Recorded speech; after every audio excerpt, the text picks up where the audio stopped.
Youth star Nitin హీరోగా దిల్ రాజు నిర్మాణంలో వేణు శ్రీరామ్ తెరకెక్కించిన మూవీ తమ్ముడు. వకీల్ సాబ్ తర్వాత వేణు తెరకెక్కించిన సినిమా కావడంతో అంచనాలు భారీగానే పెట్టుకున్నారు ఫ్యాన్స్.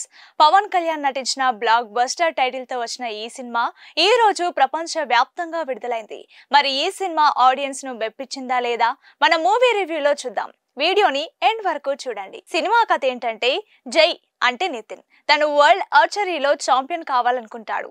కానీ తన గురి మాత్రం ఎప్పుడూ తప్పుతూ ఉంటుంది. దీనితో తను ఎందుకు ఏకాగ్రత చేయలేకపోతున్నాడు అనేది గతంలో తన కుటుంబం అక్క స్నేహలత అంటే లయ విషయంలో జరిగిన ట్రాజెడీ అని తెలుసుకుంటాడు.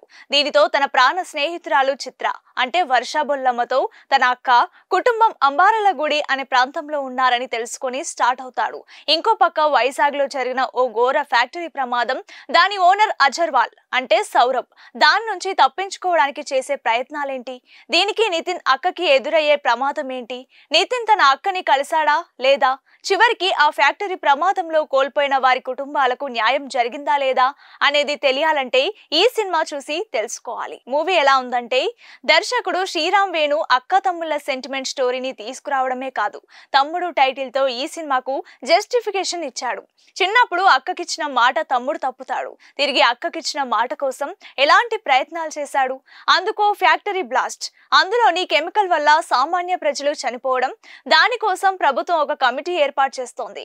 దానికి హీరో అక్కను నియమించడం, కమిటీ ఫ్యాక్టరీ వారికి అనుకూలంగా రిపోర్ట్ రాయమనడం, దానికి నిజాయితీ పరురాలైన లయ ఒప్పుకోకపోవడంతో ఫ్యాక్టరీ యజమాని ఆమెను చంపాలనుకోవడం వంటి ఓ సీరియస్ గా వస్తుంటాయి.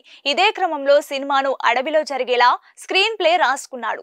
అక్కడ అందమైన లొకేషన్స్ లో చూపించిన ఎమోషన్స్ మిస్ అయ్యాయి. చివరి వరకు అక్క తానెవరో చెప్పకపోవడం చివరికి ఉన్న ట్విస్ట్, మధ్యలో విలన్స్ హీరో మధ్య పోరాట సన్నివేశాలు రొటీన్ గా అనిపిస్తాయి. ప్లస్ పాయింట్స్ ఏంటంటే, నితిన్ తన రోల్ లో డీసెంట్ పర్ఫార్మెన్స్ ని అందించాడు. కొన్ని యాక్షన్ సన్నివేశాలు అలాగే ఇంకొన్ని మూమెంట్స్ తనపై ఓకే అనిపిస్తాయి. ముఖ్యంగా ఫస్ట్ హాఫ్ లో తనపై యాక్షన్ సన్నివేశాలు, ఓ సాంగ్ లో బాగా కనిపించాడు. వర్షబొల్లమ్మ మంచి రోల్ దక్కించుకుంది. తనపై యాక్షన్ సన్నివేశాలు సహా నితిన్ తో ఎమోషనల్ బాండ్ ఓకే అనిపిస్తోంది. ఇక వీరితో చాలా కాలం తర్వాత టాలీవుడ్ ఎంట్రీ ఇచ్చిన లయ మంచి రోల్ లో కనిపించారు. అందుకు తగ్గట్లుగా ఆమె చేసిన ఎమోషనల్ పర్ఫార్మెన్స్ బాగుంది.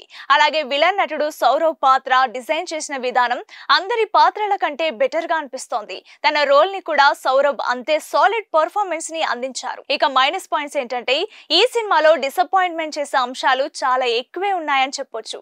అసలు కథనం సినిమాకి పెద్ద మైనస్. ఆడియన్స్ కి ఉత్కంఠ కలిగించే మూమెంట్స్ అస్సలు కనిపించవు. అలా ఏదో వెళ్తుంది అన్నట్టుగా సినిమా సాగుతోంది. ఫస్ట్ హాఫ్ ఓకే, ఏదో కొంచెం పర్లేదు అనుకుంటే, సెకండ్ హాఫ్ అయినా బెటర్ గా ఉంటుంది అనుకుంటే అది కూడా లేదు. లాజిక్ లేకుండా డిసప్పాయింట్మెంట్స్ గా కొనసాగుతాయి. చాలా వరకు సన్నివేశాలు కూడా సెన్స్లెస్ గా ఉన్నాయి. సెకండ్ హాఫ్ లో ఓ సన్నివేశం ఉంటుంది. ఓవరాల్ గా చెప్పాలంటే ఈ తమ్ముడు సినిమా ఒక మిస్ ఫైర్ అయిన బిలో యావరేజ్ ఫ్లిక్ అని చెప్పాలి. నితిన్ సేవియర్ అయ్యే ప్రయత్నం చేశాడు, కానీ కథనాల్లో బలం లోపించింది. సో ఈ సినిమాలో మెప్పించే అంశాల కంటే నొప్పించే అంశాలే ఎక్కువ కనిపిస్తాయి. సో ఈ సినిమా అంత ఎంటర్టైన్ చేయదు అని చెప్పాలి. రేటింగ్ విషయానికి వస్తే, ఈ సినిమాకి మా ఛానల్ ఇచ్చే రేటింగ్ ఎంతంటే 2.25 out of 5.